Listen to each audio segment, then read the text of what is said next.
Andy Yanez. I believe I told you, you were the first folks I told, Will as well. While I was in Fort Worth for the AAC championship, I was told that the University of Houston athletics had decided to bring back Ronald Hughey as head coach of women's basketball. So Coach Hughey will be going into his 10th season and the first season when the Coogs enter the Big 12 for 2023, July 1st, officially. Andy, what was your reaction when I told you? I was shocked that the decision had been made so quickly. Now, Houston came so close to finally getting over the hump, getting into the NCAA tournament. They led for a good chunk of that American Athletic Conference championship game. Obviously, when South Florida fell in the conference tournament, all eyes turned like this is the big break that Houston needed to be able to finally break through that glass ceiling. And also close, but at the end of the day, the struggles that have been persistent all year long is what doomed Houston against East Carolina. And at the end of the day, was the inability to put the biscuit through the basket, to quote Calvin Sampson, and they fell short again. And that will make it now, if from what you were told is correct, Ron Hughey will be entering his 10th season, correct? Yep. 2024. Mm-hmm. Not a single one of those 10 years has included an NCAA tournament berth, although two of those 10 have come really close, obviously, in 2021, being the first team out in the NCAA tournament for an at-large bid, and then, like I mentioned, being a few points away from finally being an NCAA tournament team this year against East Carolina. Will, what was your reaction when I told you? Disbelief. Disbelief. Like, well, I'll quote exactly what I told you. Like, what pictures does he have? Just to keep it a buck. Like, how, Sway? How? Yeah. Andy, he is factual. Coach Hughey in the program were the first of the first four out in the COVID year, and they reached the AAC championship game 2 weeks ago. First time under Being Hughey. under Hughey, so yes. But Will, Mm-hmm. that is still not reaching the NCAA tournament. It's not. And I go back to what Coach Hughey himself said, that the NCAA tournament is the standard. He said Correct. He said that. He said that. So to use his quote, he has failed to reach the standard in 9 years. I don't know. Yes. And he said that in the post game, after the championship game that they lost, he said that the NCAA was the standard. Andy, I'm going to say this to you. I don't know if I told you this as well. Thursday at the game, I ran into some folks who are basketball people, coaches, women's basketball coaches who I've known for years.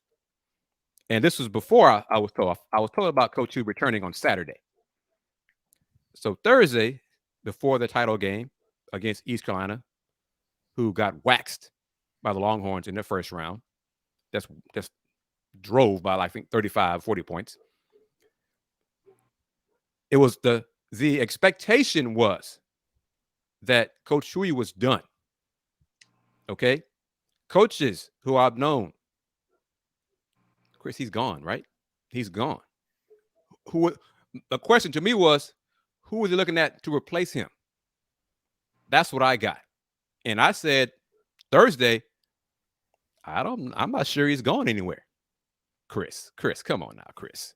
They cannot bring this man into the Big 12. Well, I think then you were watching the game, right? You were like, what is this? Yep. That was the reaction from a lot of at-large UH fans, that for a lot of them, that was the first time that they had ever seen the women's basketball team this season. They're not athletic enough. They're not tall enough. They're not skilled enough. That's one of the things I heard a lot. They're not skilled enough for the Big 12. So that was Thursday. When I found out Saturday that he was coming back, I talked to those same folks. Chris, you lying. Chris, come on, Chris. Seriously, Chris? Really, Chris? I'm like, yeah, he's coming back. What are they doing? what is the rationale? And I said, well, I'm not sure. I really don't know. Rationale we heard Sunday was Houston is not, they don't want to make change in the first year of the Big 12. Wow. Huh? Wow. You go into the first year of the Big 12 with a new coach, you want to have a lot of expectations because a new coach, new conference, give the coach a new chance, bring in his or her own players. You expect some bumps and bruises because it's the first year in a better conference. But sticking with the same person going into the 10th season, that makes even less sense. And if anyone's watching who says, well, have you told Chris Pesman? Hell yeah. Yeah. I've told him this for a couple years now. Yeah. So this is not news to him at all. My opinion of the job Coach Hughey has done with the program. This is not news to Coach Hughey. He knows where I stand. Get to the NCAA tournament. He has not done that. Look down the opposite side of the building, Andy. Kelvin Sampson was hired weeks apart from Coach Hughey, same year. And what has he done on the men's side? And then what has Coach Hughey done on the women's side? It's not even close. But I bring all that up to say this because a question that I also get asked, Chris, how serious is Houston about women's basketball? That's a tough question to answer because I don't know. And here's further proof of the pudding. Andy, where do you think Coach Hughey's coaching salary ranks in the Big 12? Will rank in the Big 12? If I had to guess, and this is without knowing any specifics towards the bottom, maybe towards the tail end, if not worse. Dead last. Dead smack, dead last with a bullet. Dead last. And also I'm going to compare or contrast UH with Cincinnati. Also joining the Big 12. Will? Fired their coach. Fired their coach, who was hired in 2018. That's after Coach Hughey at Houston. She was getting paid, let me look it up, I believe $400,000. Coach Hughey is getting $250,000.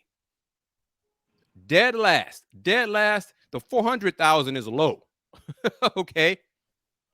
Michelle Clark-Hurd was getting that from Cincinnati. She got fired, I think, a day after they lost in the opening round of the AAC tournament. Okay. Brandon Schneider, Kansas. He's also getting $400,000. He got an extension. His contract is now running through, I think, 26, 27. I'm pretty sure the next head coach at Cincinnati will be getting more than $400K. Just saying. Texas, Vic Schaefer, you know Texas, big time women's basketball. They got money. By far the top salary for coaches in the Big 12 women's basketball coaches, $1.8 million. $1.8 million. Bill Finley, Iowa State is next, $800K. Oklahoma, Jenny Baranchek, $625,000. UCF, first year as a TMSer, UCF did what Houston should have done. They hired a TMSer this past season, so this is her first year at UCF. So she'll be going into the Big 12, but she's had experience in the Big 12. Will, Andy, guess how much she's getting? 550. North. Yeah, I was gonna say north of 500. Let's see, 625. Also 625. Jeff Mitty, K-State, $645,000. West Virginia, she's leaving West Virginia to go to Minnesota. She was at WVU for 1 year. Dawn Plithwaite, $550,000. So we can assume West Virginia will be paying at least that much, if not more, for their next head coach in the Big 12. Oklahoma State, J.C. Hoyt, first year, 500. Krista Gerlich, Texas Tech, 545. Baylor, private institution, but so numbers aren't known, but it's very safe to say it's more than 250. Clearly. Mm-hmm. TCU, private institution, it's unknown. They fired their coach because she wasn't getting things done. In other words, getting to the tournament. They're going to, boy, I won't say it, but there was a rumor about they were going big game hunting for the next head coach. So that means more than 250 for sure. BYU, first year head coach. She's getting more than 250. It's not even close. 250 is 150 minimum from the next tier. Coach Hughey is so far, the salary is so dead last. It goes back to the question, Andy and Will. How much do they really care about women's basketball? Doesn't sound like a lot. Andy, what do you say? 250, 250,000 this year. I think 260 next year. His contract ends after the 25 season. Like the old saying goes, actions speak louder than your words. And right now, Houston's actions are speaking volumes. So, based on that salary, in a sense, I'm not mad at Coach Hughey because they're paying him compared to everybody else peanuts. Yeah. I didn't do this, but I've been told, I haven't confirmed it, but I've been told the 250 is less than some assistant coaches in the Big 12. That's embarrassing. That's disgraceful. So if Coach Hughey survives the last 2 years of his contract, the next head coach that Houston brings in will have to do what Kelvin Sampson did and lay out a blueprint. How serious are y'all about women's basketball? Because if you are serious about winning, what was the wording, Andy? We're doing the Big 12 to what? To compete for championships. Correct. And that was by the president, Anu Couture. So the next head coach, whoever it is, after this year, next year, whatever, if you're serious about women's basketball and winning, competing for championships in the Big 12, and you want me to take over your program, it's going to cost you this amount of money. You're going to have to do X, Y, Z to be serious, to show me you're serious about women's basketball in the Big 12. Because if you're not, you keep doing what you're doing. A couple things, if I could. Will. A couple things, if I could. On that, we're in the Big 12 to compete for championships. Also heard Aiden Forget's football coach is fired, so I don't know how much stock I take in that. Valid. Two, is it that they're waiting? I'm just listening to those numbers and I thought about it. Is it that they're waiting for the influx of Big 12 funding, money, revenue, because they're paying Coach Hughey $250? They don't have the resources now to go for $425, $550, $625. So maybe this year is to, I don't know, secure the bag, for lack of a better term, to generate those resources to pay the next coach. I don't know. I'm really being challenged to figure out a reason. And I'm not fire coach guy. I'm not take away job guy. I'm not. But it's a results driven business. And the results, again, going back to his statement, the results haven't been met. And he also said, and that's a press conference, well, we were never blown out. We were never blown out.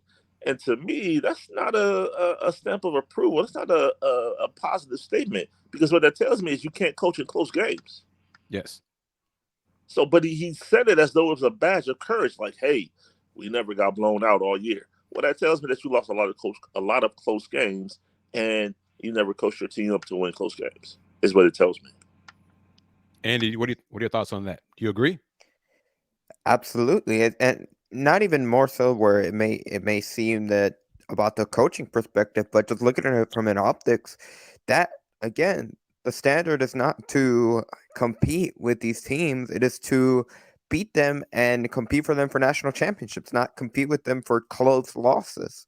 And it just puts an overall stink to the program where the expectations are nowhere near where they should be, especially like you said, Chris, when you look across the hall at inside the Guy V. Lewis development facility where the men's basketball team has now gotten to their fourth straight Sweet 16 in the past four NCAA tournaments. And it's just a night and day difference.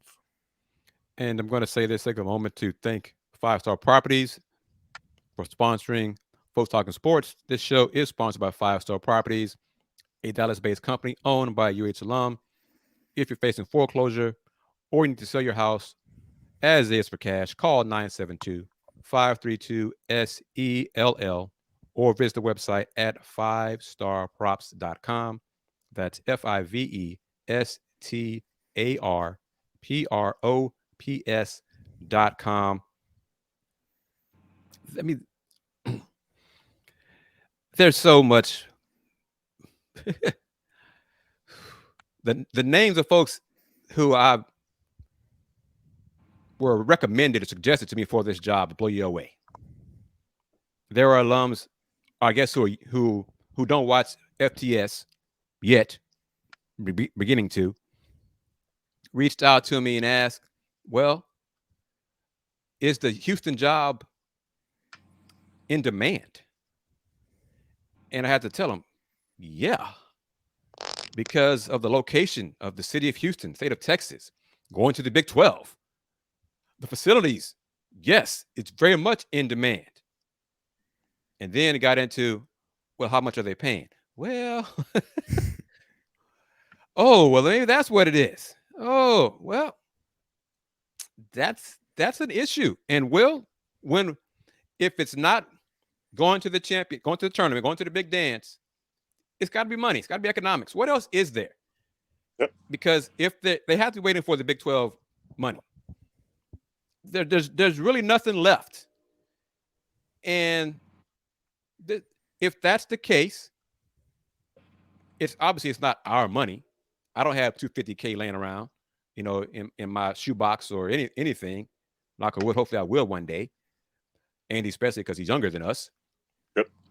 Long to get that rolling. But if you're a big time program, you claim to be a big time program, 250,000 is a drop in the bucket.